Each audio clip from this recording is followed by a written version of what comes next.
Так, добрый день, коллеги. Еще раз позвольте начать нашу сегодняшнюю работу. Мы рады приветствовать вас на нашей площадке.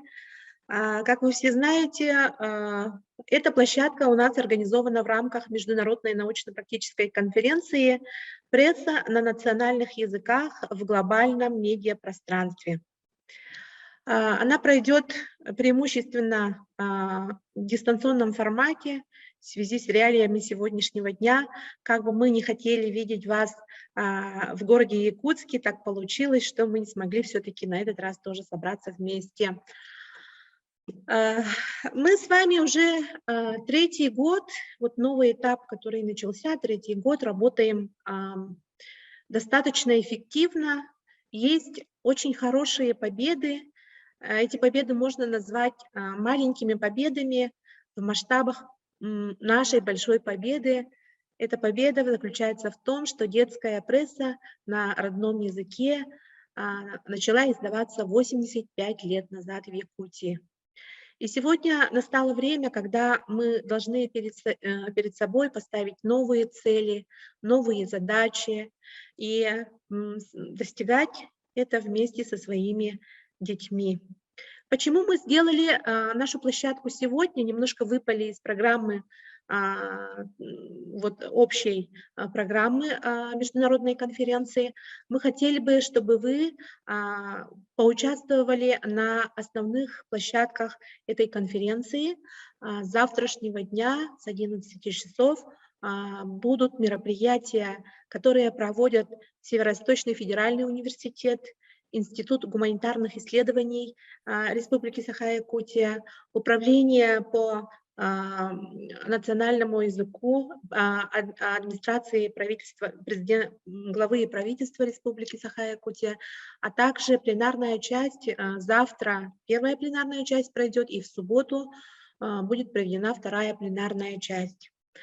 Хотелось бы, чтобы вы все-таки принимали участие на этих площадках в связи с тем, что современные формы, современные методы, технологии применялись тоже очень активно, не только в нашем городе и в ВУЗах тоже, но мы знаем, что в некоторых ВУЗах наши школьные медиацентры работают очень эффективно, очень хорошо, и есть очень скромные, но прорывные результаты, надо сказать.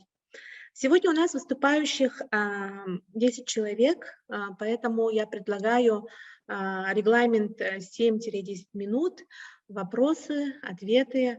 Ну, мы где-то, наверное, запланируем нашу работу на 2 часа. Все, наверное, согласны, да? Ага. Позвольте включить демонстрацию моего выступления. Моя тема сегодня называется «Этническая культура личности как среда формирования кросс-культурного аспекта». Почему нам сегодня столь важно вспомнить и вновь рассматривать вопросы этнической культуры личности? В условиях глобализации мы вынуждены задавать себе вопросы, на которые обязаны ответить честно, так как мы являемся представителями сообщества, которому предопределена миссия не только воспитания и образования нового поколения, но и просвещения в самом широком его понимании. Наша целевая аудитория – это дети, несомненно, их родители, наши коллеги, односельчане, соотечественники, и совсем в скором времени, наверное, это станут люди мира. Задачи, увы, в масштабах глобализации уже поставлены. В преобладающем большинстве они связаны с достаточно жесткими правилами социально-экономических отношений. Мы, в свою очередь, должны видеть цель далекую, не переставая насыщать каждого ребенка и его окружение содержанием. А в составе глобальных задач видеть ближайшие задачи каждые 5 и 10 лет, успеть сформировать этническую культуру личности. Давайте вспомним, что создает эту культуру. Это знание, сознание, деятельность и этнические качества. Остановимся на знании. Так как мы с вами единомышленники, мы понимаем, что все эти знания у нас есть. Мы это прекрасно понимаем. Знания родного языка и сопутствующие знания, образцы материальной и духовной культуры, знания воспитательного опыта народа. А культурные потребности и интересы, это взгляды, убеждения, идеалы, оценочные суждения о народной культуре, осознание своей принадлежности к определенному эпосу, этническая идентификация и этнические установки. Восприятие поликультурного существования разных народов как основы сохранения жизни на Земле, последнее, наверное, является самым таким генеральным вызовом, который сейчас перед нами стоит. При каких они условиях рождались, то есть и рождаются теперь.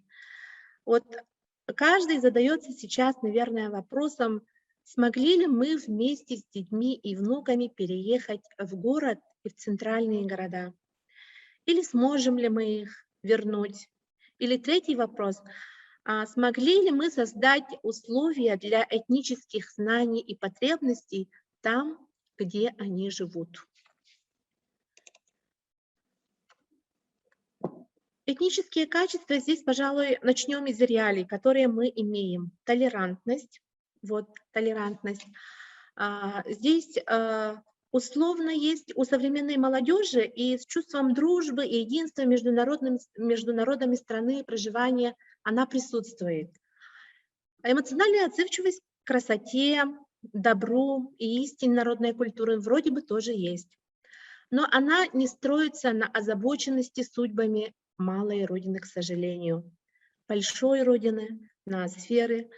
Она теперь персонифицирована и сконцентрирована на потребительских принципах истощенной энергии влияния, не имеющей отношения к экосистемности. Если вы не согласны, то вы можете меня вот на этом вопросе остановить, может быть, задать вопросы после моего выступления. То есть вот тут мы смотрим на этот слайд, мы смотрим вот с конца, с 4-го пункта. За 2,5 года в издательстве работает методическая служба. И мы разрабатывали и вводили практику. Они достаточно прорывные методики в формате кросс-культурной дидактики. Почему мы так считаем? Это связано с преодолением барьеров времени и социума. В ходе работы все методики были протестированы на читателя, зрителя, слушателя и внешнего наблюдателя с их параллельной практикой. Это целевая аудитория – дети и родители, и вы, уважаемые учителя, которые в этом активно принимали участие. Также вот наши коллеги дополнительного образования преимущественно и педагоги дошкольного образования, а также те республики и области, в которых, как и у нас, издаются традиционные газеты и журналы. Вот теперь что мы наблюдаем по итогам ведения таких методик. Мы можем сохранить чтение и привлечь внимание детей к нему с применением кросс-культурных методик. Мы абсолютно в этом уверены. Применяя ее, мы смогли вокруг издательства собирать больше детей и родителей, которые готовы сохранить родной язык. Мы это называем «тыны олордоркахпыт» – заселение духа в каждую личность и усиление бёрготю. Если в 2019 году нас было 7 тысяч человек, теперь нас стало 26 тысяч. Но это лишь малая доля нашей целевой аудитории в нашей республике. В течение 2 лет хотелось бы увеличить это еще вдвое. Здесь хочу обратить ваше внимание на следующее. Такие маркетинговые мероприятия, как раздутие числа подписчиков, числа лайкнувших, не заменят тех исконных и действенных методик влияния на наших детей. Погоня за этими зыбкими показателями будет только во вред глубине и тонкости этнической культуры, самобытности, самосознания. Вот теперь я хочу остановиться на этнической культуре личности как в среде формирования кросс-культурного аспекта. Принимая и понимая это, нам, как во все времена, остается усиливать друг друга в содружестве. Взрослые, взрослые, взрослые дети и дети взрослые наоборот. И, конечно же, дети, дети. Теперь давайте рассмотрим 5 измерений кросс-культурного аспекта, кросс-культурной дидактики. Первое – это интеграция контента. Это использование примеров из разных культур в процессе обучения. Второе – построение компетенций. Мы должны помочь понять, исследовать и определить, как неявные культурные допущения, ориентиры, перспективы и предубеждения в рамках работы повлиять на процесс получения знаний. Сейчас очень, вот до недавнего времени была практика, да, получить новые знания в новой плоскости. Сейчас вызовы реалии такие, можно сказать, немножко другие. Они немножко трансформированы, и вызовы состоят в том, чтобы расширить и получить компетенции в той плоскости, в которой мы существуем и ведем свою деятельность. Преодоление предубеждений. Это измерение фокусируется на характеристиках различных этнических установок населения и на том, как их можно изменить с помощью методик обучения. Расширение возможностей общественной культуры – это самое, наверное, тоже одна из важных аспектов, потому что, как я в начале своего выступления отметила, наша миссия теперь состоит не только дать новые возможности воспитания и образования детей, но и просвещение в том масштабе, в котором дотягивается наша рука, наши знания, наш опыт и наше накопление. И этническая педагогика. Мы должны поменять процесс и методологию обучения таким образом, чтобы способствовать повышению конкурентоспособности культурных, гендерных и социальных групп. Вот прежде всего нам необходимо усилить трансформацию вербальных коммуникаций путем расширения вот своих компетенций, как я уже отметила, и возможно, перенять эти компетенции у своих детей. Часть нас, нашего поколения, мы уже это делаем, перенимаем опыт от своих детей. И вот почему вот в предыдущем слайде я показала, что содружество дети взрослые и взрослые дети, она должна иметь такую, вот как на рисунке, такую экосистемную, круговоротный характер. Ведь дети сейчас порой нас учат. А несколько лет назад это мы слышали как-то, нам было непривычно, что мы должны и имеем возможность учиться от своих детей. Даже у нас есть такие поговорки, такие пословицы, но современные реалии показывают совсем иную картину. И вот смотрите, по итогам нашей секции мы послезавтра должны предложить свои видения, свои взгляды, передать свои убеждения и настроить своих коллег в виде вот продвижения предложения наших рекомендаций, да? И в современных условиях развития общества, когда углубляется социально-культурный кризис, наше географическое расположение, которое во все времена открывало только положительные тенденции, помните, сохранение языка и традиций привлекает большое внимание. Однако в связи с применением новых технологий границы географии относительно стерты. Но это тоже очень зыбкий барьер. Новый вызов времени заставляет нас более глубоко задуматься, и как можно часто применять фундаментальные методики народной педагогики. Только это может помочь нашим детям быть конкурентоспособными при формировании новой культуры, где применяются достаточно жесткие правила, как я уже отметила. Поэтому вот в конце я хочу вас ознакомить нашими выработками. Это подлежит вашему дополнению, внесению изменений. Мы все понимаем, что материальное положение наших библиотек, наших школьных медиацентров, конечно, оставляет желать лучшего.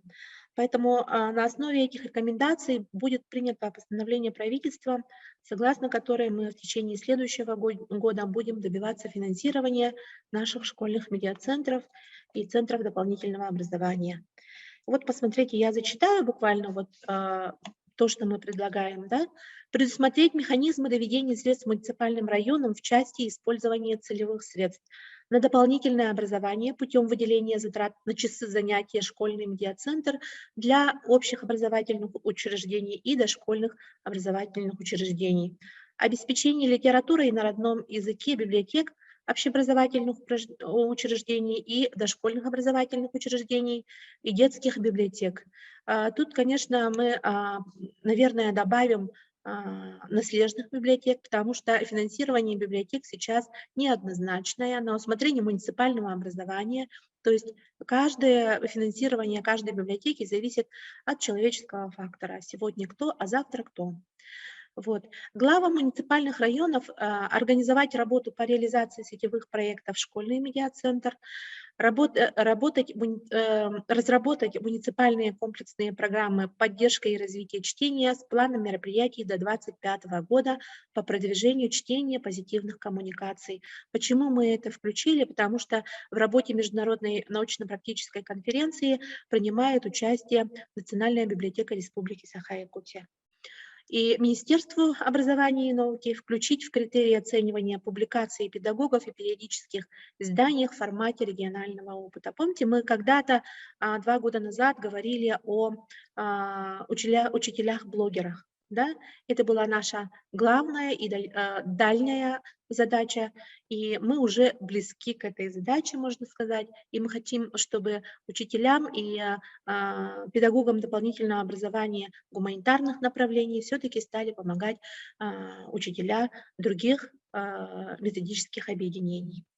Вот, вкратце, вот, вводное слово, так скажем, да, выступление. И сейчас я хочу передать слово моему заместителю, руководителю нашей методической службы, кандидата педагогических наук Сардане Егоровне Ковровой. Пожалуйста, Сардана Егоровна. Добрый день, коллеги. Так, мое выступление будет не совсем значит, общего характера, оно будет касаться именно научных подходов, научных основ. Так, тема моего выступления – поликультурная образовательная среда и роль родного языка для детей. Здесь я хочу, значит, начинать свое выступление, акцентируя на федеральный закон номером 273 об образовании в Российской Федерации, статья 12. Ну вот вы видите на экране вы видите, значит, то, что вот на сегодняшний день содержание образования должно содействовать вот перечисленным, значит, пунктикам, да, на самом деле вот это мы реализуем в образовательных, воспитательных и развивающих целях. Но тут как бы акцент делается на национальной, этнической, религиозной и социальной принадлежности. Я всегда говорю, что у каждого учителя, как настольная книга, должны быть нормативные документы. И ссылаться на что-то надо всегда, когда делаете какие-то документы, вплоть до урока, все равно вы должны ссылаетесь, то есть вы ссылаетесь уже на определенных документах. Допустим, когда вы разрабатываете уроки, вы ссылаетесь на БУП и на ФГОС, да, ведь? И исходя из этих делаете КТП, УТП и рабочие программы. Исходя вот из этих, хочу обратить еще основное внимание на единство образовательного пространства. Ну, это тоже, которые вы, в принципе, все знаете, но тут я хочу остановить ваше внимание на последние 2 пункта. Это согласованным стандартом профессионального педагогического образования и согласованным профессиональным стандартом педагога. Это вот единство образовательного пространства. Но я позже скажу, что собой представляет вот именно профессиональный стандарт педагога. Об этом вы тоже наслышаны, и всегда в ваших разработках они упоминаются. Ну, давайте конкретно по теме поликультурная образовательная среда и роль родного языка для детей. Вот посмотрите первое определение. Это определение, которое, ну, как бы, как сказать-то, ну, меня импонирует. На самом деле их очень много определений. Определений очень много. Но вот это определение, посмотрите, значит, поликультурное образовательное пространство – это специальная организованная социальная среда, отражающая специфику характеристик многообразия культур. И тут сразу возникает замечание. Видите, да? Значит, замечание. Какого характера замечание? Значит, полиэтническое общество не может быть представлено в виде мозаики разных культур, так как развитие каждой культуры должно рассматриваться во взаимосвязи с процессами межкультурного взаимодействия. Это вот замечание, которое, значит, возникает именно при виде вот этого определения. Вообще в России проблема поликультурного образования приобрела особую актуальность, особенно в последние годы. И сложность вот в 90-е годы, когда в условиях социально-экономических и политических реформ сложилась новая образовательная ситуация, для которой характерно усиление этнизации содержания образования, то есть возрастание роли родного языка, обучения, идей народной педагогики, рост влияния религии на формирование самосознания личности. И вот в этих условиях поликультурное образование, с одной стороны, способствует этнической идентификации и формированию культурного самосознания обучаемых, а с другой стороны препятствует их, скажем, этнокультурной изоляции от других стран и народов.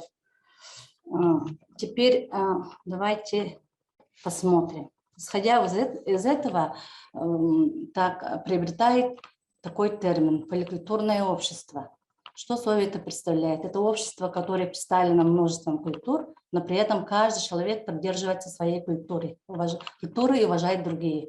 И вот формирование поликультурного общества возможно только в том случае, когда воспитание и образование подрастающего поколения будет осуществляться в рамках поликультурной среды.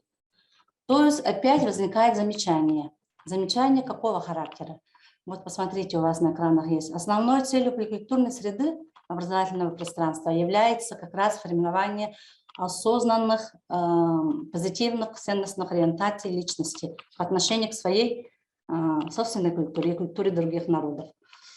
И вот исходя из этого, помните, я вам показывала единство образовательного пространства. Там основную, я бы сказала, даже главную роль играет профстандарт педагога. И на сегодня мы ориентированы, педагоги, да, ориентированы на стандарт общего образования. И это все как бы формирует, вот исходя из стандарта, мы всегда делаем какие-то рамки, правила, стандарты, и исходя из стандарта мы делаем портреты. Портрет выпускника дошкольной образовательной организации, правильно там говорит, уже учреждение не говорим, и портрет выпускника начальной школы, портрет выпускника основной школы, портрет выпускника старшей школы. Вот это все вы реализуете. А исходя из этого выходит именно портрет современного учителя.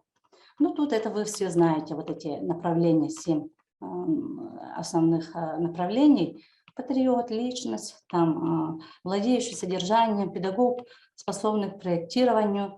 И вот предпоследнее красным обвела я: работник, владеющий способами эффективных коммуникаций в поликультурной среде. Это уже обязательная содержательная линейка. Поэтому, когда вы формируете или моделируете, значит, свою деятельность, обязательно должны учитывать такие вещи.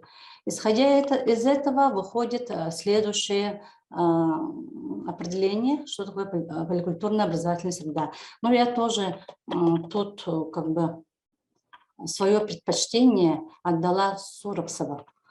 Это, значит, поликультурная образовательная среда – это определенная система условий и влияний, естественно, посредством образования, на личной цели формирования толерантного отношения к другим культурам, готовности к эффективному межэтническому, межкультурному взаимодействию, умение вступать в коммуникации с представителями других стран, культур, то есть обязательности сохранения национальной идентичности. Вот здесь речь идет о сохранении национальной идентичности. Так, и исходя из этого конкретно вытекают ключевые понятия. Ключевые понятия вот, поликультурной образовательной среды. Вы тоже на каждых своих занятиях, значит, мероприятиях ставите ключевые понятия.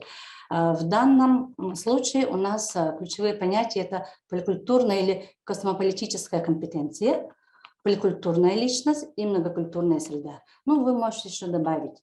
Исходя из понятия вытекают ключевые функции поликультурной образовательной среды. И тут я обозначила 5 основных, на мой взгляд, функций. Это развитие, это выбор ценностей, это регуляция, безопасность, облегчение взаимодействия. Ну вот вдумайтесь, посмотрите вот каждое слово, и у вас все равно появится ассоциация, да? Так, и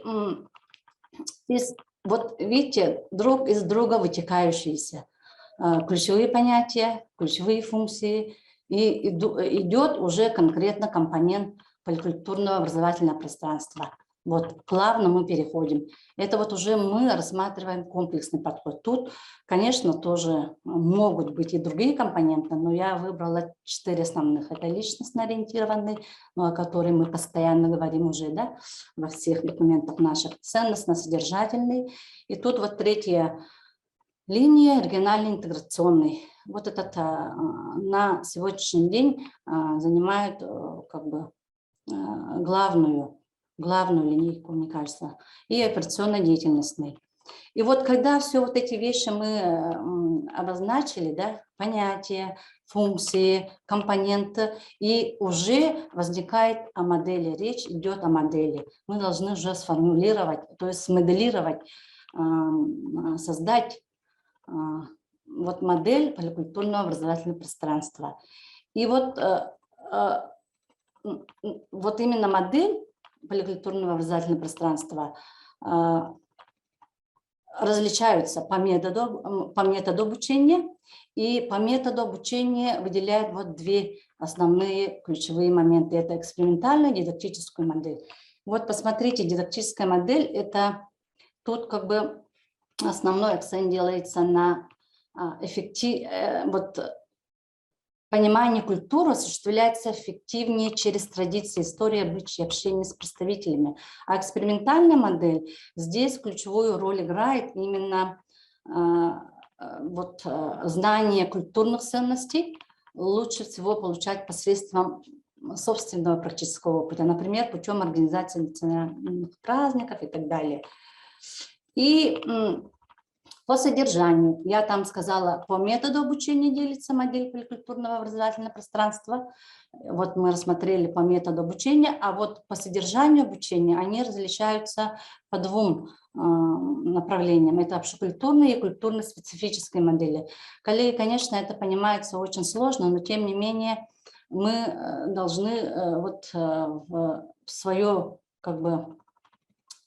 свои проекты, свою работу, деятельность, именно свою деятельность рассматривать именно в контексте, исходя из таких основных моментов. Культурно-специфические модели тут предполагают предоставление информации учащимся о том, как необходимо взаимодействовать с представителями разных культур и национальностей. Ну, это понятно, да? А общекультурная модель, здесь надо понять и изучить самого себя, как носителя определенной культуры, как представителя, как коммуникатора. И помимо этого, вот общекультурная модель помогает детям понять, как культура влияет на их поведение, отношение к окружающему миру и людям. Так, и каждый педагог должен себе задавать вопрос. роль педагога какова здесь, каким он должен быть. Ну вот тоже расписала, вы можете сколько угодно тут добавить. Готовым к толерантному восприятию культурных различий, готовым к конструктивному взаимодействию с окружающим миром, способным профессионально взаимодействовать с участником культурно-просветительской деятельности и так далее. И каждый должен задавать себе как минимум вот эти 3 вопроса. Первое, вот замечаете ли вы происходящие изменения в поведении своих учеников, коллег, знакомых, близких? Казалось бы, вопросы какие-то не совсем подходящие, но на самом деле это и есть эти вопросы, которые именно, как сказать, точечный, адресный и более практический характер имеют. Что, на ваш взгляд, должен делать педагог для профилактики распространения идеологии экстремизма? Это вот сейчас сплошь и рядом, и мы это, как сказать, сахалы сыгыртутан, обязательно должны это как-то предусмотреть. И всегда во всех своих мероприятиях, то есть разработках научных, пусть будет практических, рабочих, если речь идет о языковой культуре, о национальной идентичности и так далее, мы всегда должны обратить, то есть задавать такой вопрос. И третье, каковы будут ваши действия в случае проявления экстремистских взглядов и настроения у вашего ученика, коллеги, знакомого. Вот это тоже играет немаловажную роль. И последнее, язык, о языке, да, роль родного языка. Но тут, бесспорно, я всегда как бы обращаюсь к Ушинскому, Константину Дмитриевичу Ушинскому. Он очень много сделал здесь. Обязательно обратитесь, обязательно посмотрите хорошо забытое старое, очень много интересных моментов. Ребенок должен знать свой национальный язык, это закон жизни и природы. И вот он, видите, отнимите у народа все, и он все может вернуть. Но отнимите язык, и он никогда более уже не создать его. И, естественно, вот язык, через родной язык связываются отжившие, живущие и будущие поколения народа. Изучая родной язык, ребенок учит не условные звуки, а впитывает духовную жизнь народа. И вот в заключение хочу сказать, что поэтому, как сказать, большую роль в сохранении родного языка, приобщении детей к культурному наследию, духовным ценностям народа, населяющих республику, ну, касаемо конкретно нас, играет уроки родного языка, на которых изучаются традиции, обычаи, обряды того или иного народа. И вот следует помнить, что без знания языка, без уважительного отношения к духовным ценностям, созданным в течение вот многих тысячелетий, невозможно формировать личность гражданина национального государства. А будущий гражданин – это наш сегодняшний ученик. Это мы должны обязательно запомнить. И напоследок хочу сказать, что все-таки вот это юнкоровское движение, значит, медиацентры должны приблизить к науке, к научным подходам, к научным основам. Почему? Потому что обязательно, если мы будем обращаться к научным пониманиям, то у нас будет цель, у нас будет задача и у нас будет конечный результат. Спасибо за внимание. Спасибо, Сардана Егоровна. Наше издательство уже 3-й год сотрудничает с Высшей школой экономики. Мы сегодня рады приветствовать нашу коллегу Юлию Александровну Черненко. Да, она старший преподаватель факультета коммуникации, медиа и дизайна департамента медиа Высшей школы экономики, кандидат филологических наук.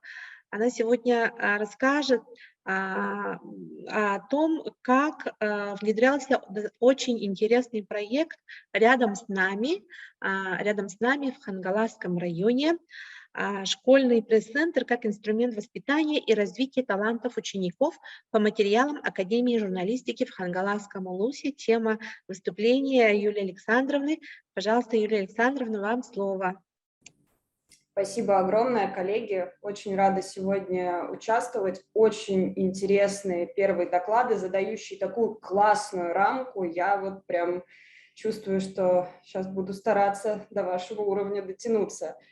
Я сейчас проверю презентацию. Да, скажите, видно ли презентацию? Видно, Юлия, видно. Да. Ага. Отлично.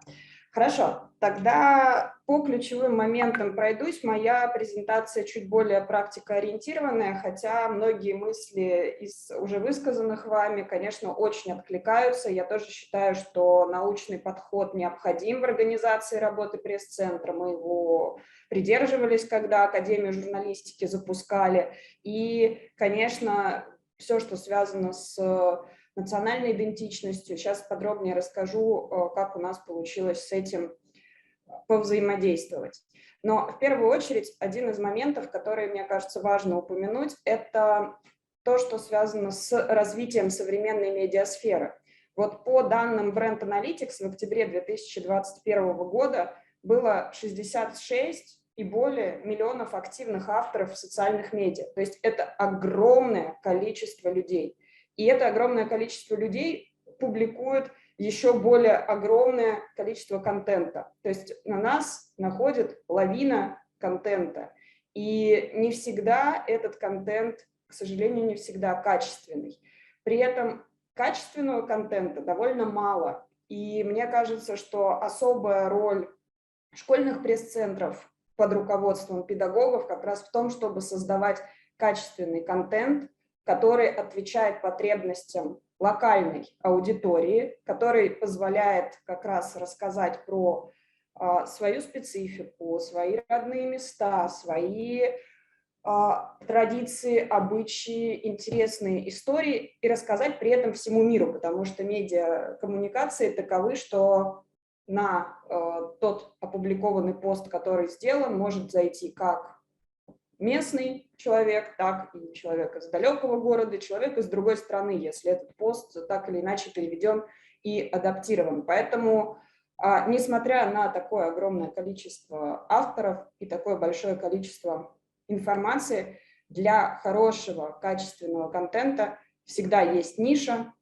И мне кажется, что именно школьные пресс-центры в том числе эту нишу могут активно заполнять и пополнять. Что касается школьных пресс-центров, буквально пара фактов о том, какие компетенции в рамках пресс-центра, на наш взгляд, необходимо и важно развивать помимо уже перечисленных. Это базовые навыки, такие как критическое мышление, умение фильтровать, проверять и обрабатывать информацию, потому что, опять же, в лавине контента необходимо иметь инструменты для отбора качественного, проверенного и достоверного. Это творческие навыки, конечно же, это умение рассказывать истории, которое очень важно для творческой самореализации каждого человека. Это создание концепций, поиск и развитие идей, то есть это про то, чтобы быть творцом, вне зависимости от того, как сейчас развиваются инструменты. Очень важно помнить о том, что в первую очередь мы все и дети, как открытые этому миру и интересующиеся им, творцы. И вот это творчество можно развивать в том числе с помощью медиа-сферы и медиакомпетенций.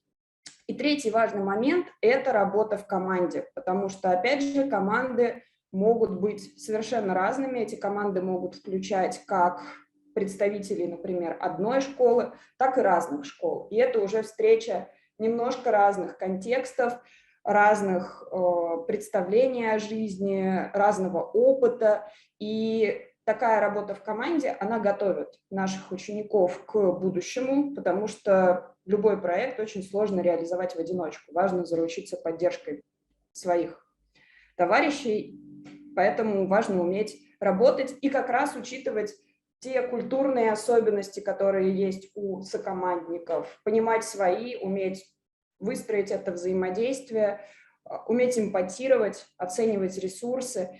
И я бы сказала, что особенно важно это для ребят из маленьких школ. Мы это видели, когда строили взаимодействие межсетевое у школьных пресс-центров, когда ребята, которые видели довольно немного из-за того, что они в маленьком городе, который может быть отрезан от большого мира большую часть времени, насколько им важно встретить таких же интересующихся теми же темами других детей и пообщаться с ними, рассказать что-то, представить свой опыт. Это то, что очень развивает вот эту вот социализацию, уверенность в себе и позволяет рассказать, вот есть мы, может быть, далеко, вы нас обычно не видите в физическом смысле, но мы есть, и вот мы какие. И это очень вдохновляющий момент, который мы заметили вот с самого начала работы. И что касается самой работы, буквально пара таких фактов, что у нас получилось. Изначально Академия журналистики включала в себя 50 юнкоров. Это были 8 пресс-центров из Хангаласского улуса, которых мы собрали вот на тот самый общий интенсив. То есть мы дали ребятам в первую очередь познакомиться друг с другом и обменяться своими мнениями и идеями. После того, как они познакомились, мы отправили ребят обратно в свои пресс-центры и в режиме очень сложном, пандемичном. К сожалению, встречи тут же практически все запланированные встречи у нас слетели, потому что пандемия, отмена полетов, отмена крупных мероприятий. Мы работали в онлайн-режиме. Но ребята справились, ребята продолжали общаться, и мы надеялись, конечно, на то, что они рано или поздно все-таки встретятся. И эта встреча произошла, был интенсив в марте 2021 года, когда у нас 120 детей из Академии журналистики все-таки смогли собраться по 3 школам и пообщаться между собой.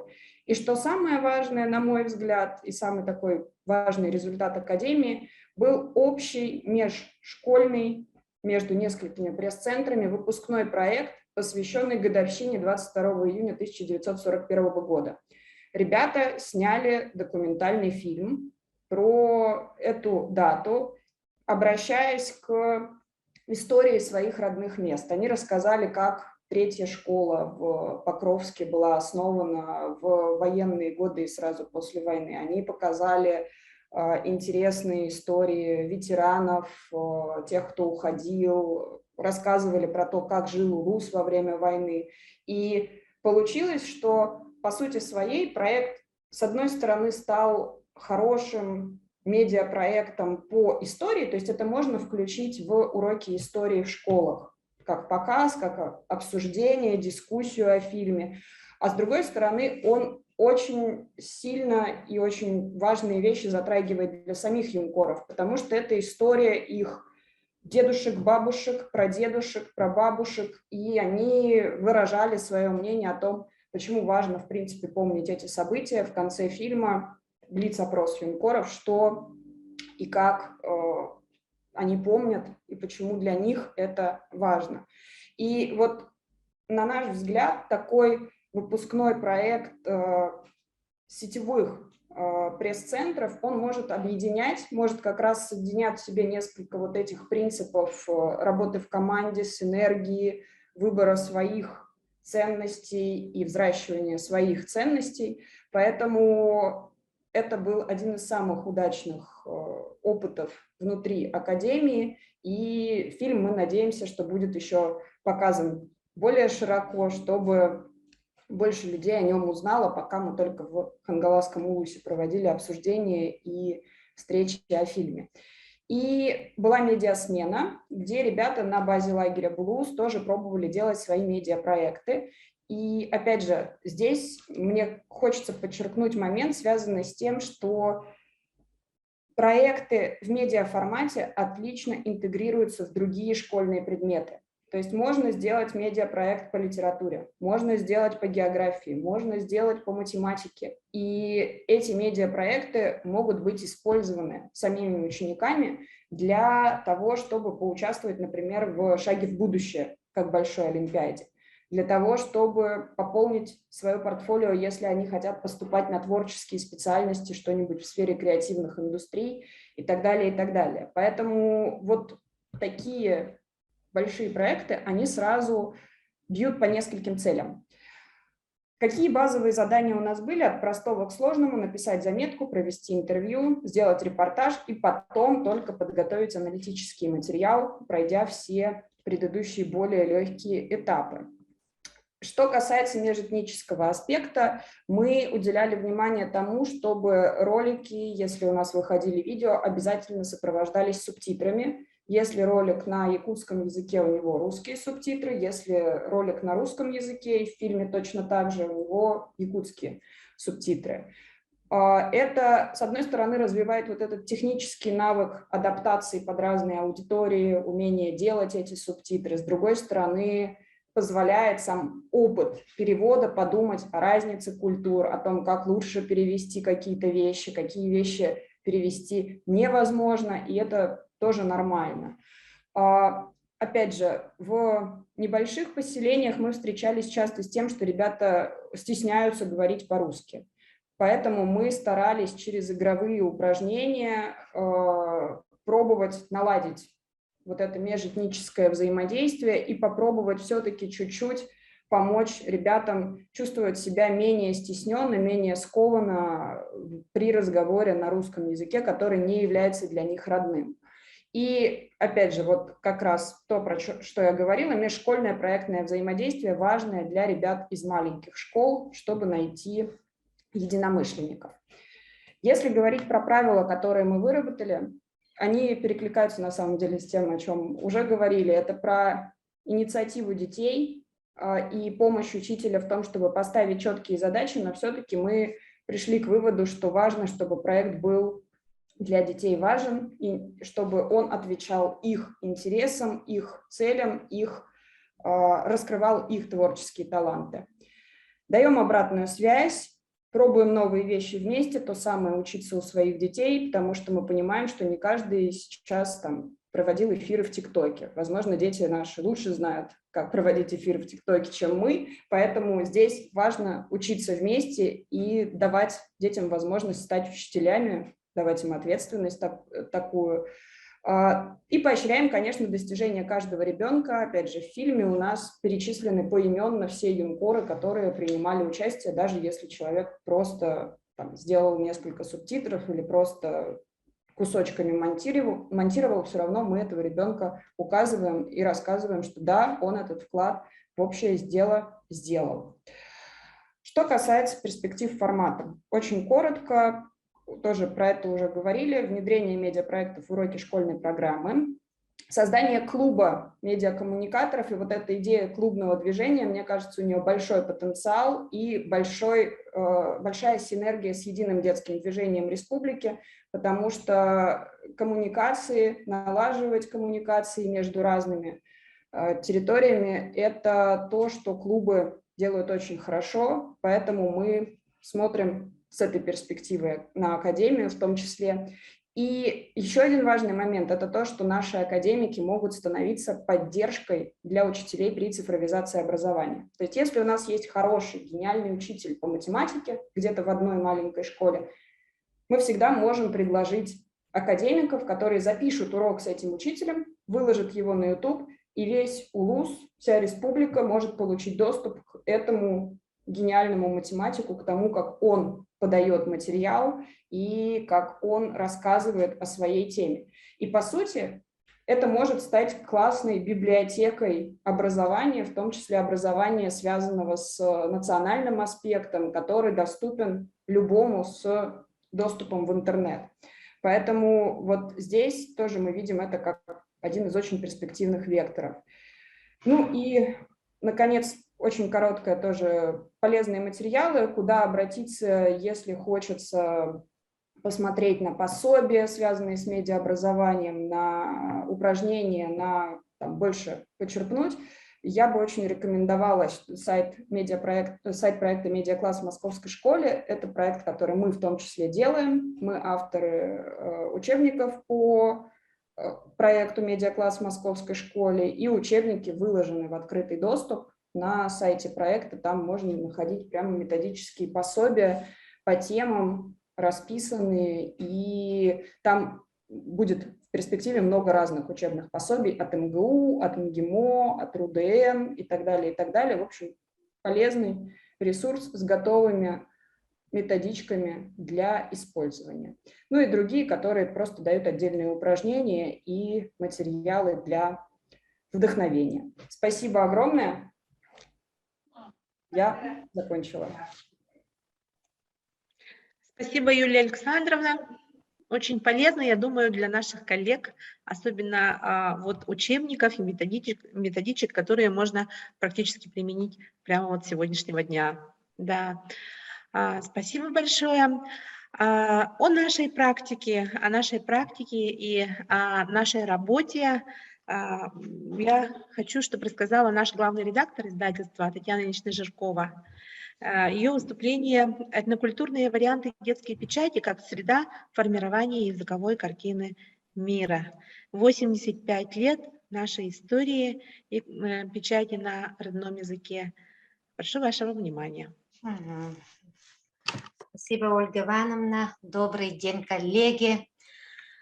Как бы уложиться за 7 минут, сижу, думаю, но наше издательство за 3 года,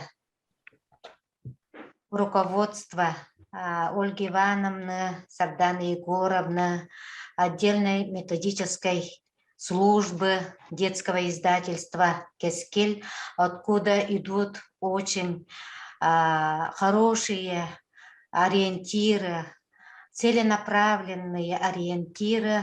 Мы развиваемся, мы не останавливаемся и выходим на новый современный медиауровень. Медиауровень.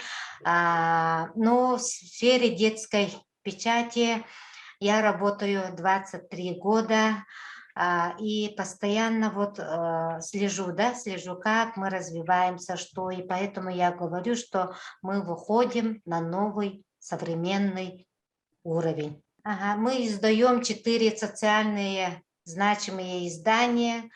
Они берут очень, у каждой редакции имеет очень глубинные содержательные аспекты, истории. В этом году нашей газете «Кескель», раньше называлась «Белямбол», исполнилось 85 лет. А в следующем году, в 2022 году, нашим детским литературно-художественным журналам «Чуранчик» и «Колокольчик» исполняется 35 лет. Это наши газеты «Кескель». Потом я сегодня расскажу вообще, как создаются наши газеты и журналы, откуда мы берем темы, как планируем выпуски, Мы основываемся на трех планах, то есть у нас медиаплан отдельно детского издательства «Кескель». Мы каждый выпуск 4 изданий заранее готовим. Заранее готовим. И у нас есть базовая электронная тоже план-сетка. Там каждый ответственный секретарь, выпускающие редактора, они сами вводят там темы выпусков, и мы все смотрим, обсуждаем и темы планируем. Темы. Дальше идем. Темы идем. Допустим, планирование газет, я уже говорила, планирование газет и журнальных полос основывается календарному плану и медиаплану детского издательства, Министерства образования и Министерства культуры Республики Саха-Якутия. Так, дальше идем. Какие рубрики и какие проекты можно прочитать на страницах наших газет. мы внедряем и уже проводим целенаправленную работу, да, на наших страницах и в социальных сетях проводим методические уроки. Методические уроки по направлению истории, культуры, да, по направлению истории, культуры, по здоровью. Ага, так, дальше идем. Методические уроки. У нас образовательная площадка тоже есть. Дальше идем. Угу. Проект, если рассказать, проекты, да, у нас в этом году, да, мы запустили проект «Родословная Түркче». Я думаю, что с этого проекта, да, начинается все, да, ребенок должен знать свое древо жизни, да, откуда корни берутся, да, и этот проект у нас ведет Сардана Егоровна Коврова, да, очень системная, да, такая идет содержательная линейка, да, Түркче. Там и можно посмотреть азбуку, там как можно считать, хантан туго хайдах түрүчүнү ыларбыт, толорорбыт тугунан, и в каждой школе, да, есть такие знатоки, есть такие методисты, которые занимаются именно родословной. Так, дальше идем. Так, самый большой проект нашего детского издательства с Ассоциацией писателей Якутии с Олегом Гавриловичем Сидоровым, да, нынче мы чуть-чуть поменяли содержание, да, и запустили проект «Народные сказки Якутии». Ага, это очень хороший проект, притом имеет финансовую поддержку, да, то есть победителей мы будем наградить денежными призами. Ага. Здесь и в классе можно, и в группе детском образовательном учреждении можно, да, создать лабораторию. Что такое лаборатория? Это количество из 4, 5, 6 человек, и уруккус осториялары болбакка. Здесь фишкой, да, основной фишкой мы, ну вот, смотрим, да, посмотрели, посоветовались и написать свою сказку. Написать свою народную сказку, да, современную народную сказку. Он нахачугай диктуруаран устан видеоға түхәрән буманны бияқа ытыққатын сөптен. Это самый большой тоже проект у нас, конкурс «Народные сказки Якутии». И всех мы желаем, чтобы участвовали в этом нашем проекте. Так, далее. Ага. Уроки истории Кескиль, посвященных столетию образования Республики Саха-Якутия. Мы, детское издательство Кескиль, как скажем, образовательная система сотрудничаем. Ага. Выходим на новый уровень, да, ведем интеграцию. Да? Поэтому именно вот эта рубрика к столетию образования мы совместно ведем с музеем. «История, Россия, моя история». Там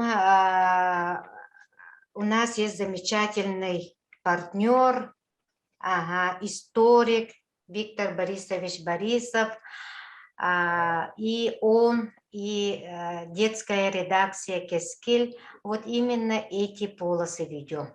Ага, уже в каждом номере, да, и очень хотелось бы, да, именно подключились историки, учителя истории. Это дополнительная, очень хорошая, нигде заранее не напечатанная информация, да, то есть дополнительно мы выдаем очень интересные полосы к предметам. Да, допустим, предмет история, у нас отдельно идет методические уроки, к предмету культурологии, к предмету этнографии, к предмету родного языка, якутского языка и литературы. У нас есть очень много интересных рубрик и познавательных материалов.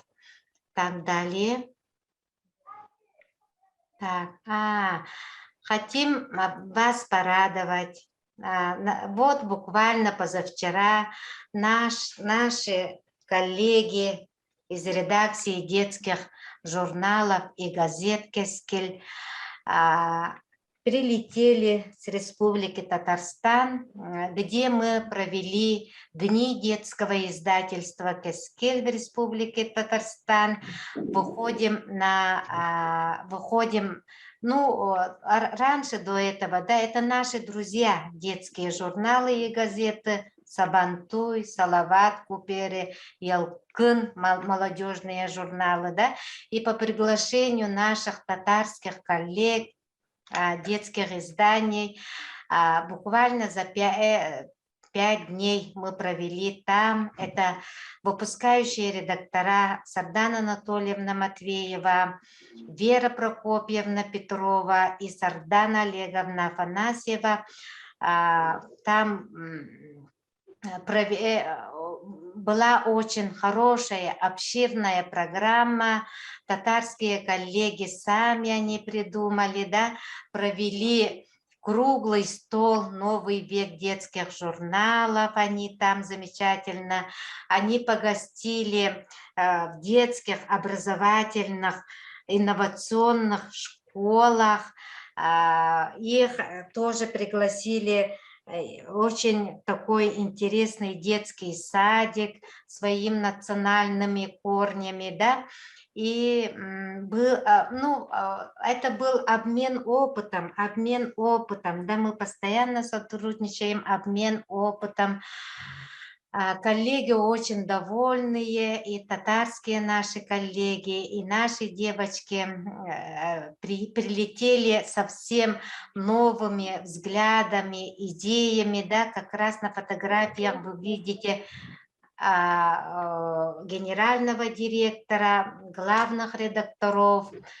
Так, и по итогам, далее, Афанасий.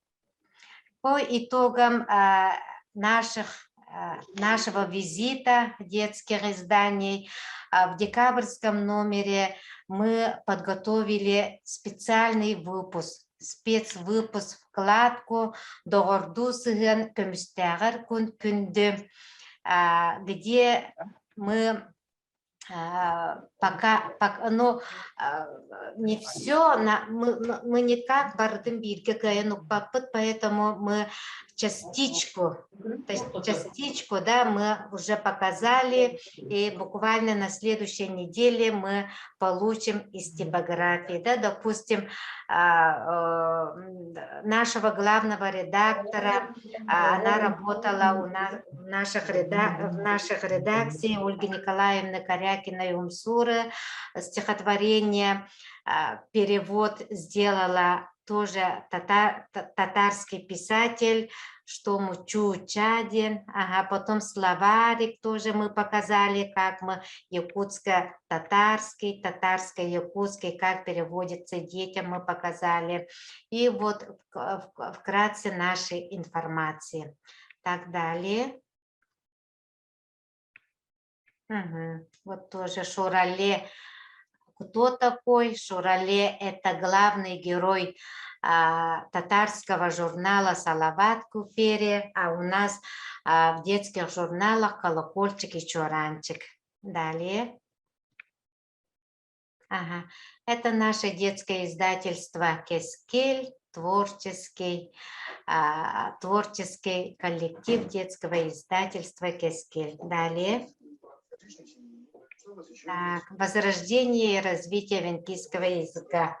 Хочется, обязательно надо говорить, что мы в прошлом году стали победителями гранта главы именно по возрождению и развитию венкийского языка СНКО, Жиганский район, Алагун. И в течение 2 года мы очень хорошо и продуктивно работали. Издаем на последнем этапе, мы сейчас издаем словарик. Очень хороший методическое пособие, словарик. И вот такие тоже спецвыпуски мы издали. Так, далее. Далее. Так, это целостная жизнь, бютинолог. Я вначале тоже говорила, да, как мы работаем. Ханнык тух планга туханабыты блананан барабыты деньги. У нас очень хороший друг, наставник, знаток, философ. Всю жизнь человек, который проработавший в редакции «Белем Бол Кескель», Анатолий Николаевич Павлов. Добыл, вы, наверное, знаете Анатолия Николаевича, и он сделал очень хорошую модель нам именно, как можно идти, какие направления надо взять. День Бихабо, целостная жизнь, день, полную программу сделал, и мы благодарим Анатолия Николаевича, бо блананан Бихабо издательство, вот Бараньер. Все, далее. Ага, я про Алагун говорила, да, вот именно как мы это внедрили, консультанты проекта. Далее. Угу. У нас очень много проектов, идей, мы не останавливаемся, у нас очень хорошие цели и задачи поставлены.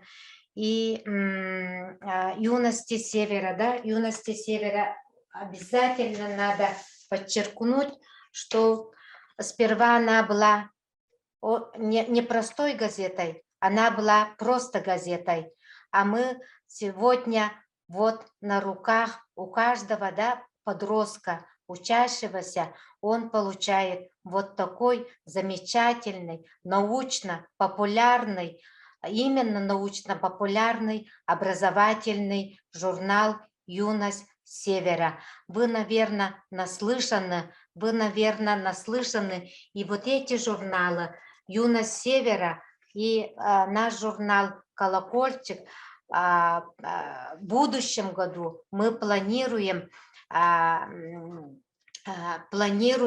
вывести на российский уровень. То есть на российский уровень, на российский каталог, где именно тогда будут подписываться и дети России, и стран, и других регионов нашей страны. Так, спасибо за внимание. Спасибо, Татьяна Ильинична. Ну, мы как только создались наши периодические издания, мы всегда в тесном контакте работаем с Министерством образования и науки. И, конечно, это в прошлом в идеологическом порядке, это был областной комитет комсомола, когда газета была «Белем Бол» и нацеленно работала на пионерскую общественность. Вот слова благодарности и признательности мы хотим сказать нашим коллегам, которые у нас помогают нам в районах нашей республики. Есть очень активные медиацентры, которые работают десятки лет. не покладая рук и не переставая, как вот я в своем выступлении отметила, насыщать содержанием. И каждый раз у них идея, вроде бы тема старая, но идея новая, методики новые. И мы очень рады сотрудничать с ними. Мы черпаем у них тоже знания, энергию, да, энергию и тот энтузиазм, с которым они работают с детьми, мы пытаемся распространить не только по республике. Вот когда мы ездим на командировки, на конференции, на семинары, мы всегда рассказываем, какие у нас классные медиацентры, какие у нас медиацентрами руководят истинные патриоты нашего народа. И всегда так было, и мы стараемся сохранить эту традицию. Я хочу предоставить слово нашему большому другу, руководителю медиацентра «Репортер», детского центра Кескиль имени Нины Иннокентьевны Протопоповой, нашего уважаемого главного редактора, которая смогла сохранить, не только сохранить газету «Белембол» и «Кескиль», но и приумножить, и она сумела создать такой аккумуляционный фонд для сбора информации именно вот характера, о котором мы сегодня с вами говорим. Народная педагогика и этническая культура – вот наследство, которое мы переняли у коллектива, которым очень искусно, талантливо руководила наша уважаемая Нина Иннокентьевна Протопопова. Пожалуйста, Дана Владимировна Дорофеева, я хочу предоставить вам слово. Спасибо. У меня есть презентация небольшая к своему выступлению. Я передавала эту презентацию, или может, вы мне передадите право организатора, тогда я могла бы потом обратно передать. Тема моего выступления – развитие soft skills учащихся посредством дополнительного образования как одно из условий успешного межэтнического взаимодействия. Дополнительная общеобразовательная и общеразвивающая программа «Репортер», так и называется наша программа, является одной из программ, способствующих творческому развитию и реализации потребностей подростков в самовыражении. Программа эта позволяет осуществить самостоятельный выпуск приложения нашей улусной газеты «Олох Сола», а также создавать лангриды, то есть электронную ленту новостей. В программу включены обучение детей сотрудниками улусной газеты «Олох Сола», соответственно, посещение мероприятий, выезды с целью сбора материала и сотрудничество с социальными партнерами. Это редакция улусной газеты «Олох Сола», как я уже упомянула, детское издательство «Кескиль», экологический фонд имени Макарова «Зеленый пояс Вилюя» и реабилитационный центр для несовершеннолетних «Кенчари». И предусматривается участие детей в различных конкурсах, им предоставляется возможность общения с интересными людьми, посещения культурных центров, дальше выхода на природу, выездов на экскурсии и публикации в других средствах массовой информации. Поэтому учащийся здесь может выступить в нескольких разных социальных ролях, а именно корреспондента, корректора, верстальщика, редактора, фотографа, дизайнера.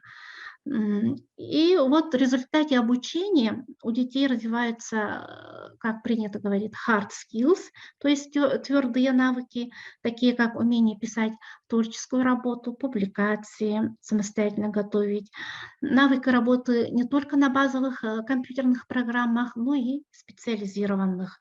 Но главное, что обучение в данном кружке предусматривает развитие у детей soft skills, то есть навыков, которые могут быть востребованы в колледже, в вузе во время учебы или будущей профессии. Эти навыки называются у нас навыками 21 века, гибкие навыки. Да? Они определяют системы из 4 ключевых навыков: коммуникации, критическое мышление, креативность и командная работа. Успешно развивать эти навыки можно в том числе с помощью проектного обучения. Он позволяет учащимся расширять базу знаний и развить навыки через выполнение проекта, чтобы решить проблемы, с которыми они могут столкнуться в реальности. Поэтому программа состоит из 3 разделов: газетная журналистика, мультимедийная и проектная деятельность. Данные направления работы соответствуют целям и задачам инновационного проекта учреждения по теме «Проектная деятельность в дополнительном образовании как одна из технологий по созданию творческой среды для детей». Свидетельством успешной реализации программы могут быть, ну, говорят, наши следующие, думаю, что наши следующие достижения. Это еще в 2017 году наш репортер стал победителем по направлению «Я рыцарь пера» на грант главы Республики Саха-Якутия с проектом «Расскажи о своей улице». Реализация данного проекта внесла значительное улучшение в нашу материально-техническую базу. В 2020 году мы стали обладателем гранта республиканского конкурса «Лучший проект в сфере экологического волонтерства среди молодежных объединений», проведенный Целевым фондом будущих поколений Республики Саха-Якутия и Алроса при содействии Министерства экологии. И в данный момент реализуем проект, вот этот проект, электронный журнал «Эко-репортер». В журнал поступают, нужно сказать, экологические новости не только нашего улуса, но и Верхневлюйского, Сунтарского, Мернинского, Кобяйского улусов. В 2020 году мы стали победителем первого дальневосточного конкурса премии в области детской и юношеской журналистики и общественных коммуникаций в номинации «Лучший медиапроект», а в 2021 году в этом же конкурсе в номинации «Лучший руководитель медиапроекта». И в 2021 году мы стали дипломантом первой степени всероссийского конкурса «Медиаточка-2021». Учащиеся нашего центра периодически принимают участие в работе пресс-центров республиканского и международного уровней, таких событийных мероприятий, как «Дети Азии», международные интеллектуальные игры. И также мы с особой гордостью рассказываем, что мы организовали работу пресс-центров во время республиканских ИСЭХ молодежи в 2014 году, республиканского ИСЭХа Лонхо в 2017 году, наравне со взрослыми журналистами, маститыми журналистами республики мы работали, да, и также постоянно, вот когда у нас еще УСЭХи проводились очно, да, мы постоянно освещали и выезжали, составляли пресс-центр во время улусных ИСЭХов молодежи и тоже работали там. Несомненно, вот то, что вот участие в подобной деятельности дает колоссальный жизненный опыт учащимся. И хочется отметить, что наши выпускники, хотя вот никто еще не поступил в журналистику, да, но обучающиеся в учебных заведениях продолжают применять полученные знания и навыки в практике. И с гордостью могу сказать, что они пополнили ряды студенческого актива. Обязательно они входят или в состав студенческого актива вот, вуза или вот общежития, в котором они проживают, да, и некоторые вот являются ответственными за работу средств массовых информаций, да.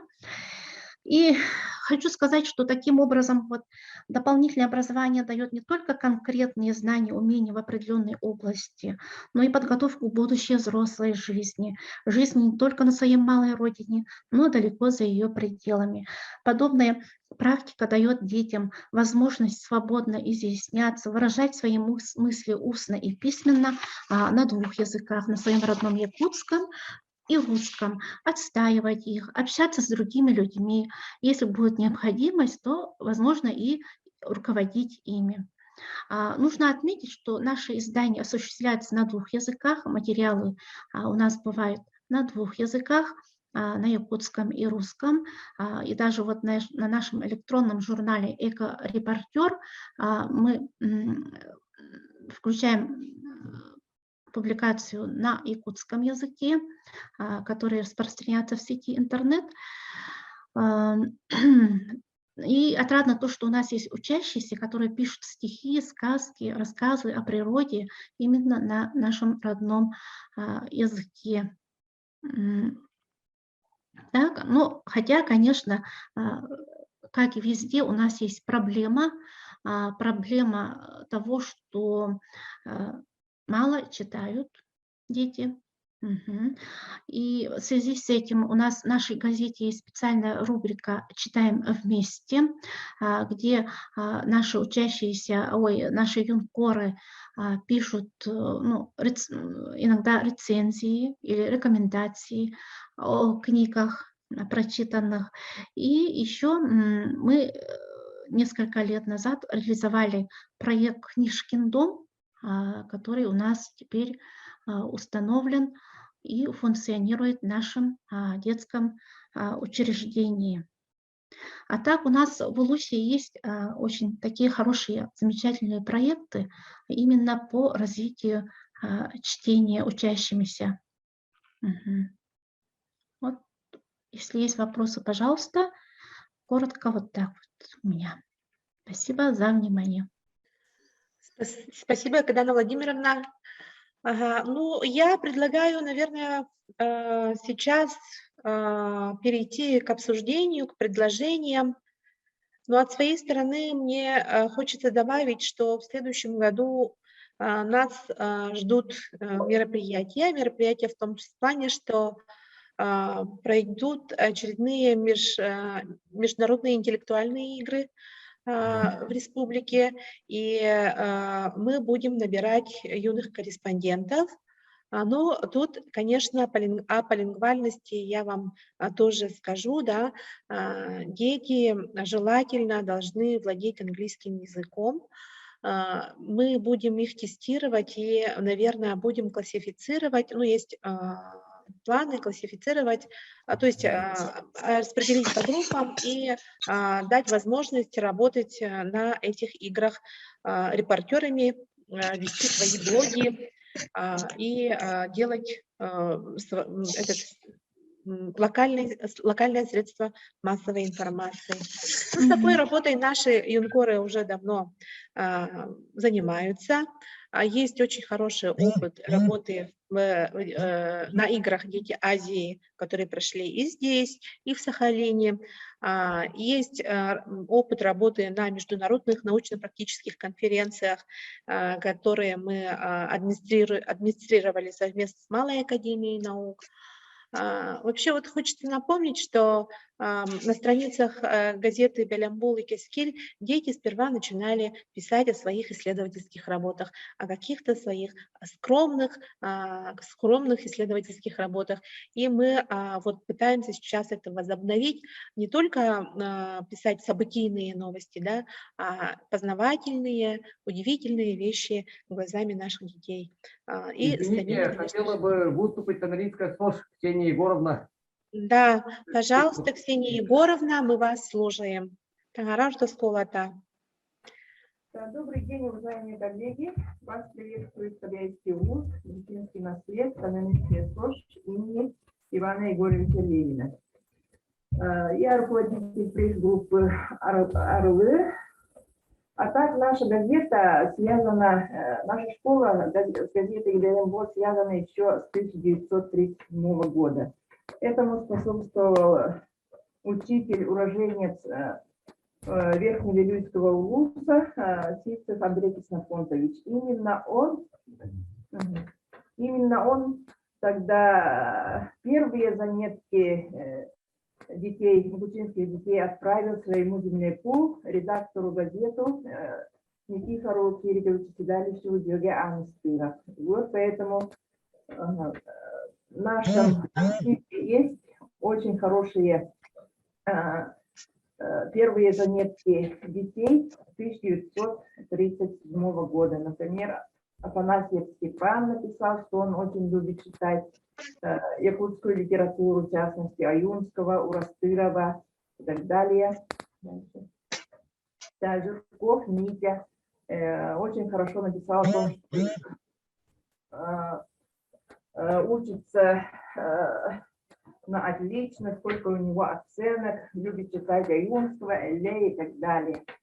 Так, дальше. Очень, конечно, было бы очень хорошо, чтобы что эти дети жили долгую, интересную жизнь, но то суровое время рано унесло их жизни. Так, в 1962 году учителем якутского языка был назначен молодой, только что закончивший учебу Яконов Игорь Иванович. Он начал выпускать рукописный журнал «Усуран журнал», где печатались стихи тех детей того времени. Сейчас очень известна Данилова Люба, Любовь Чагджапа, сейчас она тоже пишет, человек в возрасте, но не оставила свое увлечение, и до сих пор она пишет. А также в 1961-1962 годах наш писатель Иван Егоров написал о своей школе, о своей пионерской дружине. И вот эту заметку мы исследовали в этом году, по 75-летию газеты. Так, я еще об этом скажу. Так, дальше идем. И в конце 60-х и 70-х, 80-х годах очень много детей, которые хорошо учились на отлично и были внесены в дневник Володи Ульянова. Так, в 1993 году у нас был образован этот пост АРЛы, но он не назывался Янкуровским постом, но просто была группа такая АРЛ, руководил им Несников Егор Егорович, тоже талантливый якутовед. Так. Из тех детей, которые занимались в этой группе, Сардана Сафронеева, Дьяконова Таня, Николаева Лена, Николаев Женя, все хорошо учились, и в основном, кроме Жени, девочки получили филологическое образование. В то время они выпускали газету «Танара», и техническим редактором был учитель информатики и математики, очень одаренный человек, мастер на все руки, Спиридонов Иннокентий Степанович.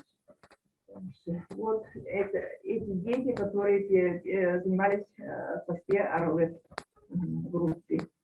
Так, из них Сардана Сафронеева тоже очень хорошая поэтесса, очень хорошо содержательно пишет на своем родном языке. Сахантова Сайдатова сама сардыцована. Мадун Буарабалыни Доксун Сидам Айнанан. Так, очень хорошие, интересные мне стихи. И вот с 2010 года я руковожу этой пресс-группой, и в 2013 году наш пост зарегистрировался в газете «Костель». Так, в основное содержание работы входит изучение жизни и творчества писателя Ивана Егорова, а также выпуск газет «Танара», также освещение событий в устной газете «Дабан», республиканской детской газете «Костель». Из тех детей, которые занимались у меня, Лия Эверстова очень хорошо поступила на факультет журналистики, но так как работа журналиста очень сложная и подвижная, требует энергетики, у нее серьезный диагноз, и она перевелась на филологический факультет, на ИЯК. Да. И она тоже девочка одаренная, хорошо писала. И в 2011 году в конце школы мы выпустили с ней с пресс-группой ее авторский сборник «Радоваться жизни». где были напечатаны и собраны ее стихи, написанные еще с 4 класса. Так вот эти девушки тоже хорошо, успешно закончили школу. Сейчас Зинаида работает, Дина Борисова работает в Якутском психотеатре имени Платона Юнского. Так, она писала не стихи, а сказки. Ее сказки о каше, о веревке, сказки были напечатаны в газете «Каскель». Так, Айна Николаева закончила Нанское педагогическое училище, очень успешно работает учителем начальных классов в Северном Улусе, а также заочно заканчивает педагогический факультет. Таким образом, все выпускники, которые занимались в пресс-группе, довольно успешные люди и перспективные специалисты. Отзывы работодателей о них о всех очень положительные. А также нашим детям очень нравилось участвовать в конкурсе «Я и финансы», которые проводились совместно с Министерством финансов Республики Саха. А также мы тоже участвовали на 14-м Юнгоровском слете.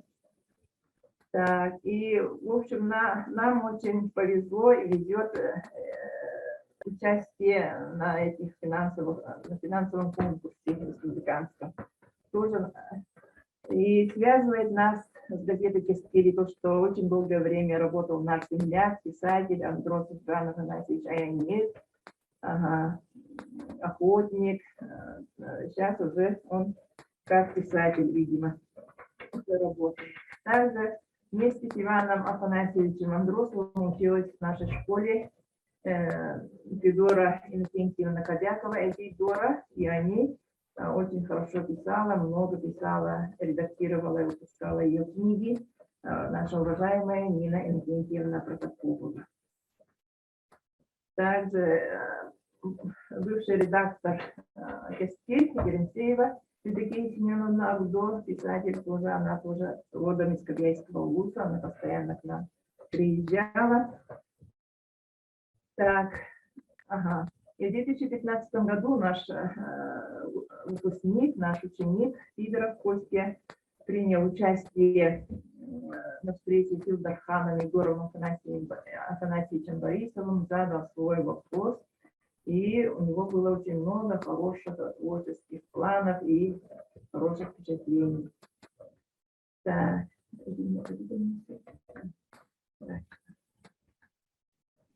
Мы постоянно агитировали раньше на подписку, занимали призовые места на постпросниках, на постпросниках называем. А также в 2018 году мы проводили республиканскую акцию «Зои Кобах», это по очерку нашего писателя Ивана Егорова, где мы инициировали шитье теплых рукавиц.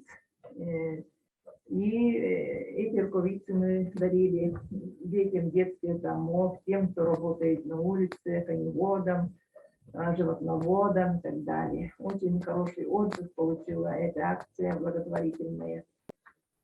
Вот здесь основана она на очерке Ивана Егорова, тогда как сержант, якутский солдат, одолжил свои теплые рукавицы заячьи,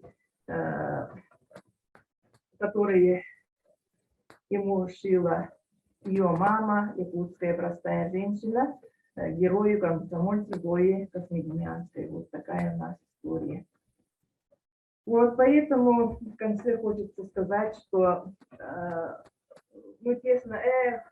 газета очень интересная, и мы сотрудничаем уже давно, так как говорится, тогда как газета была выпущена в 1936 году, с 1937 года у нас идет отсчет. И в прошлом году мы исследовали очерк, статью Ивана Егорова, нашего писателя, который написал о своей школе.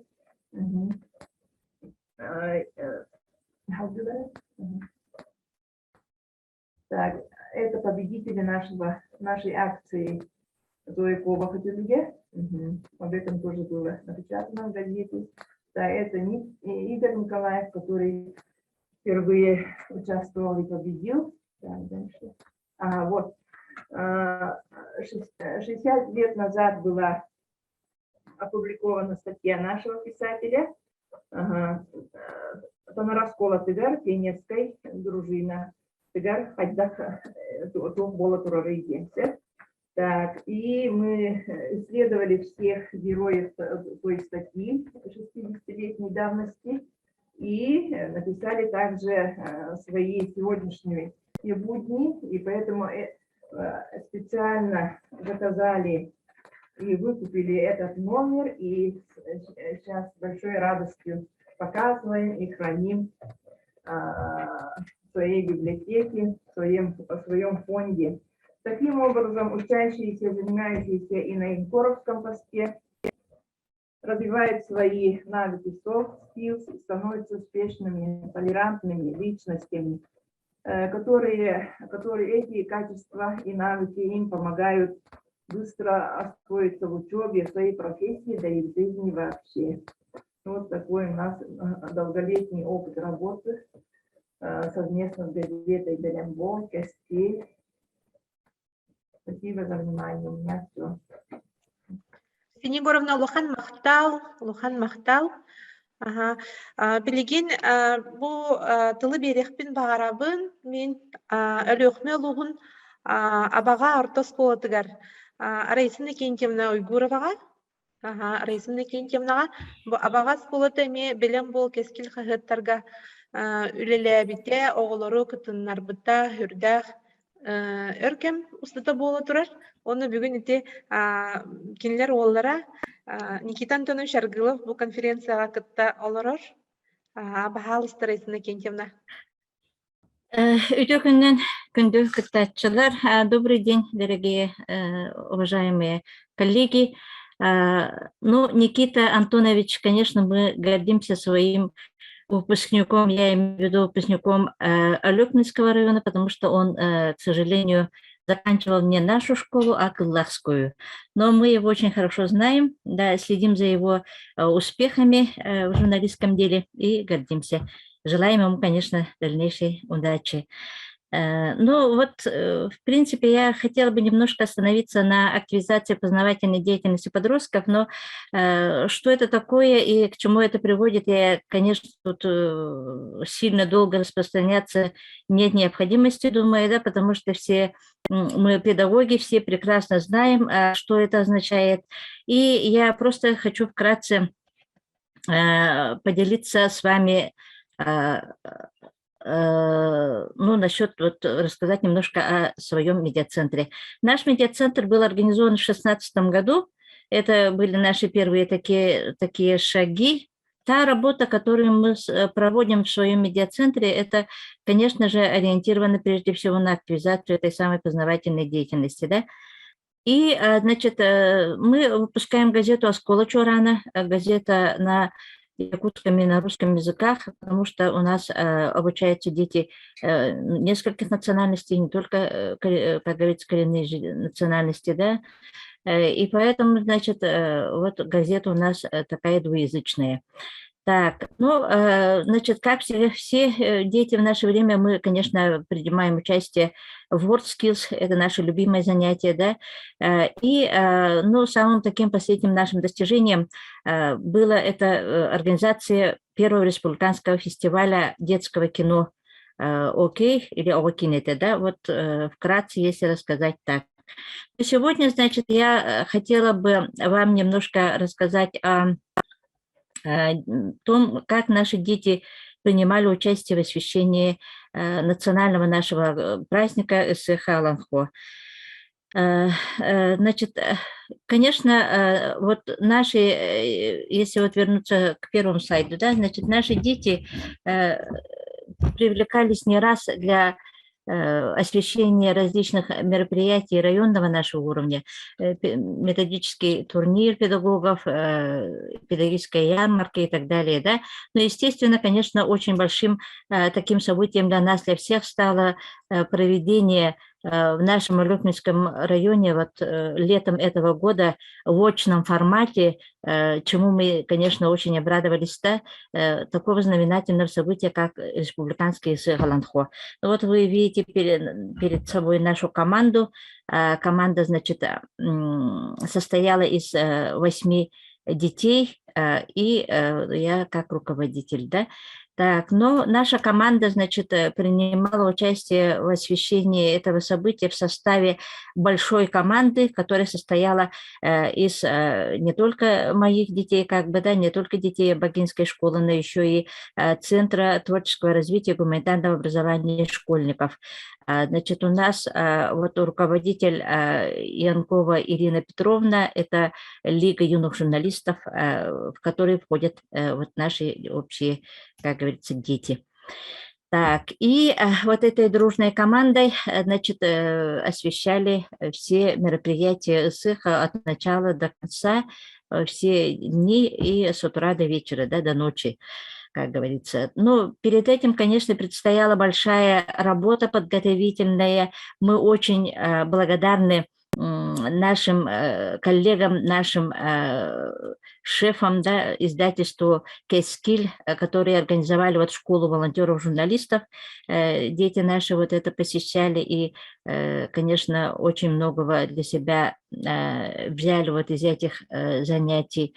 Была вот такая разноплановая работа, не только теоретические знания давали, но еще и на практике проходили вот практические занятия. Поэтому, ну, штиретели мы, как говорится, вот этот СЭХ наш национальный во всеоружии. Так, ну вот, например, наша самая маленькая участница, семиклассница, к тому времени только окончившая 6 класс, Саскалана Уйгурова, да, вот она проводила интервью, брала интервью у очень таких известных и людей старшего поколения. Вот девочка, например, общалась с известным Аланхасутом Владимиром Даниловым, узнала для себя очень много интересного, и вот своими знаниями, естественно, поделилась ну, на страницах и газеты, и вот наших медийных изданий. Так, ну вот, например, ребята брали вот интервью с обладателями гран-при, с победителями конкурсов, с участниками конкурса брали, да, и очень много вот такого неформального общения тоже было. Так, ну вот, например, в таких походных условиях, тем не менее, да, и погода нас вроде бы как бы не баловала, и дождь был, и все на свете было, но тем не менее жарко было местами, да, но тем не менее дети вот чувствовали себя в роли настоящих журналистов и ни на что абсолютно не жаловались, никто на эти погодные условия внимания не обращал, и вот все очень старательно, исправно, значит, выполняли свою работу, возложенную на них обязанность. Ну, конечно, вообще считается, что вообще психологи утверждают, что познавательная активность учащихся школьника, да, это качество не врожденное и даже не приобретенное. Оно как бы развивается постепенно под воздействием окружающей вот среды, да.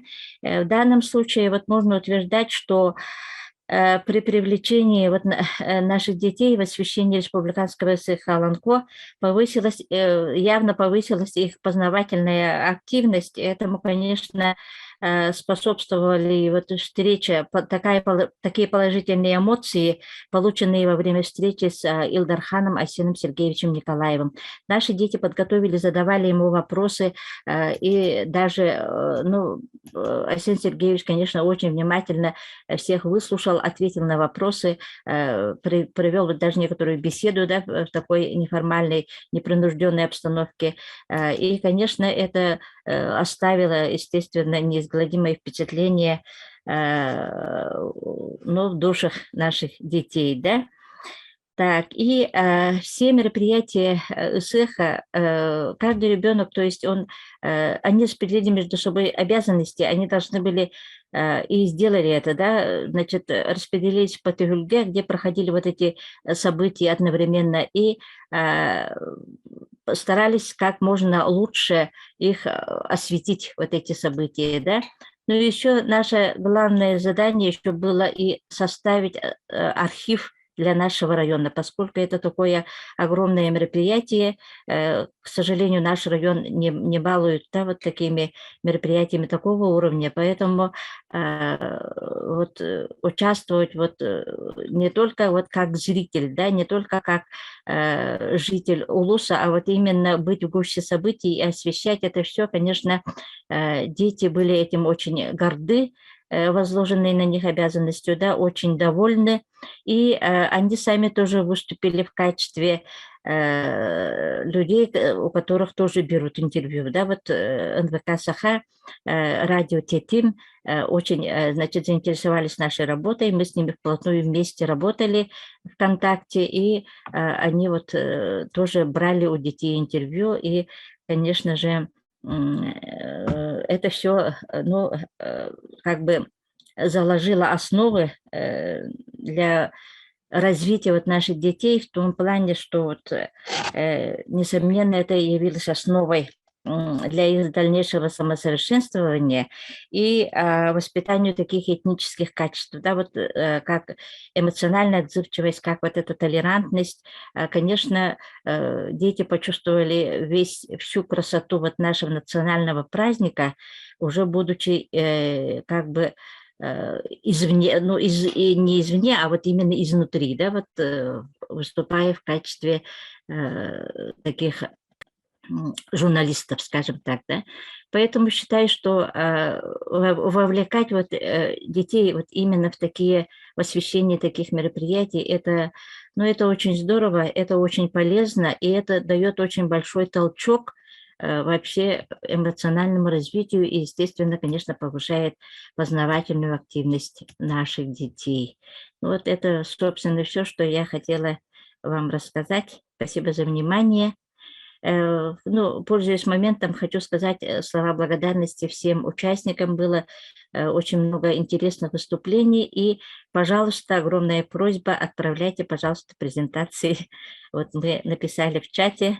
Очень ждем, потому что это, ну, мы считаем, что участие в подобных мероприятиях, подобных собраниях, это совещаниях, это не просто разовое участие, а для вот эти материалы, которые мы сегодня услышали, которые увидели, мы будем пользоваться. И для этого, конечно, нужно, чтобы все материалы были у нас под рукой. Спасибо всем большое. Спасибо, Раиса Иннокентьевна. Ага, спасибо. Сейчас я хочу слово предоставить юнкар посту Бахсы Кескиля Чурупчинского улуса Татьяне Яковлевне Поповой. Добрый день, Игилер, да? Игилер, ага, Игилер. Мен болаттан билин тахайдара кенеке халан була, оннаттан кыратык билиннеряктын багырабын бейен билем тугунан, мен болаганаттан бул 2010 касыллактан бегиас кола бутуга баксы күннара ден юнкор пост теребиппит, отон орна булана то бу үлебитин бу үлебин оттон кайда кара үйрнәшләрден бу журналистикелер жугахатарга билиннерге сыллах бу үлебин тагалабыты. Бу үлебит оттон бияха кружок бытынан барбыта оголор үрәккәнтен бу манна келен жарыктана оттон би аныколана топпут бу 10 класстан 6 класстар гадылы аналла красновозрастной оттон кружок болбута бу журналистика аналла онна манна тон 5 школа бут бейте малокомплектная школа боларын бытынан оттон омуннан эттекка оскола бут аңара да оскола бут үрнәчиләре оттон аңардара ыттыбыттара диетакпен оттон халыксыз катын болу онны билген боланы биге ордук оттон буле бит практически хабарна сып онны элбак заметкалары статьялар хурьян бо юна севера кахеккотон итан иппутонотон үйрөкпүтихин биде заметка бу төттөрү келбедага неха төттөрү ки акастабатактара тон онна үдө үчүдүк оттон бары барта бешетинен таксылтыра он оглор оттон үйреллер аны болан бу болан бу скара статьялар бу Отон маннык кайыскаларынан бастакытынан болағына болсаң жылағы асториялар, аттақ асториялар, онна лекпет асколабыт олығын отын білігінлер әме крастатиялар, оны тағынан отын мен манна тоқтуқтың бағарабын, бұл биһоголор бут сырыйбуттара бу көрдәк әпсәннәри, оны болағына бұл оғылырготтын юмар бар денетекпен бағарабын, оғылыр бұл күнняғы олықтырғар, бейгір көрір, көрсер бұл көрді үстігенлерін сұрупқа тиген жүйбайды көттін ұчалы тұғынан, ұстан ұраннан сұрыян, бұл күләксі рубрикаға отын бейіне хүлдәк балача тақсылып бұд. Оннотон бу үлебит синдир тугу кытта сирастар, подписканы кытта. Бу кахыттар бутыр, кескей, журналар бутта болу нар юнас сейлері. Оны тон бу көсеттенер оғылар подпискалар болуқтақтар. Оны тон подписка вопроғыттан винарида устуға усти. Оны тон мен бәйім қаманна бей компактнолар боламыд. Бәйім тоққа тақсыретім администрацияға, себәс, онны бұл бәйім осколым коллектива қайыреті. Қаябыда, поддержкалабыда сельске библиотекаға тақсан мұныттың үтікі халқабыдың көтсен, оныттың өйеннер, мұнық оғыларгер бәқ оғыларғар, подписка бәләқтәнер, оттың үті күрдік,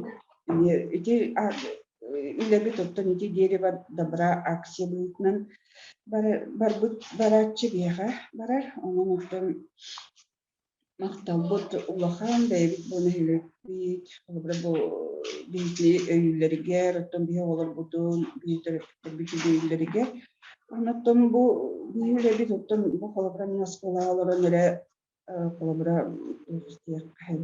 қолыбыра арис оның өңісі әхіп, осколаға оларын өрі оттың өйлері тибіттелетпей, қолыбыра бұл бейі кескі редакциятын күтті қолыбыра бұйлебетін кенер оттың тұқты поддержкалан, сеп, оннықтың поддержкалан, оттың қағыққыдашаттан, оттың өме бір соның үйлі көрінге ден соңығы құтын бағарабыд.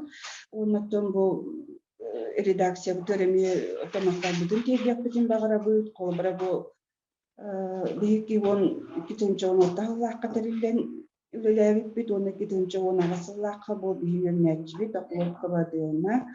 Оттон бұл редакция бұд, тұғынан бәліғінен киян лағырға барансынынан кәлбіде. Оттон әдер тұқтарға, сағалан әрер тұқтарға коллегалар бар әкекпін бағарабын. Оттон бұл кәскелі редакцияны күтті үләлер оттон әнтерегіне, бейі бұл бәйсіл бұд, мен оларым бұйыл бұл бұстынары жылылар. Onun hamile olan klaslarım, onun bu biyesi bu biha kadar çepçiki bağaydı klaslar, kadar karamanlık oğulları fantaziyalara, kadar babra jeynalara sayınna, kolabra itinne bile körde kapsayanlarga etiyakın bağıramın, kolabra oğullar kolabra bu derevinağa gösterir, ki kolabra kıyağa sayın kıyağa taksan сирасты тахан кадагра тестон устан селени сеп идиник темага месурую онна колобра даремнага мехолоп токтен отон кейик сөйбар болачы оны табакырын месурую оны көрдак отти юмор отон токтен отон паулчега отон эпидин гордук сеп отон Яқы бейбі күлгасты кепсәлерге оғылар бәйірін таланыра, онытын оғылар білін анығы оғылар болады, нұқты жа білені қайдаға олыған кей күрді бұтшымыран сұлынулара әметтоны кейін керақсықыр бейхаңы бұн. Сәп онытын сетігіне бағара бұн, өсі ұттын бейгі өлі Дагара станцияны манық сайдан бара тұрған бара. Спасибо за внимание. Татьяна Яковлевна, спасибо, Ларин. Мақтанабыт. Ага. Уважаемые коллеги, вот незаметно практически прошли 2 часа, да, и я предлагаю вам тоже присоединиться к нашему сегодняшнему разговору. Может быть, есть какие-то пожелания, напутствия, какие-то, может быть, кто-то хочет проблемы озвучить. Об этом надо сейчас говорить, потому что, скорее всего, наша следующая встреча пройдет уже в следующем году. Мы планируем в рамках январского совещания педагогических работников, чтобы подготовить наших коллег из муниципальных образований, районов, подготовить тем решениям, которые будем совместно принимать по поводу организации подписной кампании для оснащения наших детских и поселковых библиотек и работы наших медиацентров. Но в этом году, как вы знаете, правительство республики реализует государственную программу по поддержке родных языков, и в следующем году эта программа тоже будет работать. В рамках этой программы мы запланировали очень серьезную кампанию, об этом мы расскажем немножко позже. Но по поводу резолюции, да, может, кто-то добавит? Я еще раз сейчас покажу. Покажу сейчас минуту. Может, у кого какие-то еще внесения, поправки, может быть. Видно, да? Видно. Можете у себя зафиксировать, потом сообщить вашему куратору из издательства. Сейчас с вами тесно работают Сардана Егоровна Коврова и Таисия Ивановна Алексеева, да, и вот главный редактор Татьяна Ильинична Жиркова. А мой номер телефона вы можете еще раз записать, если у кого нет, да, 8 964 417 71 17. Повторю еще раз. 8 964 417 71 17. Да, если возникнут какие-то вопросы или пожелания по резолюции, вообще по повседневной работе, да, сотрудничеству, вы можете лично ко мне обратиться, да, и мы будем рады обратной связи с вами. Ну, что ж, на этом, наверное, мы завершим работу сегодняшней секции. Мы приглашаем вас на мероприятие научно-практической конференции. Чуть попозже мы в группу скинем программу этой конференции, где будут ссылки, онлайн ссылки, по которым вы можете пройти и принять активное участие, послушать спикеров. Будут очень интересные доклады, будут выступать извне республики, из Узбекистана, Казахстана. То есть практического опыта будет очень много. И с точки зрения науки тоже будут очень хорошие выступления. Будут выступать заведующие кафедрами из факультета журналистики Московского государственного университета, будет выступать замдекан факультета, поэтому добро пожаловать и принимайте активное участие. Сегодня я хочу поблагодарить нас было максимум 36 человек.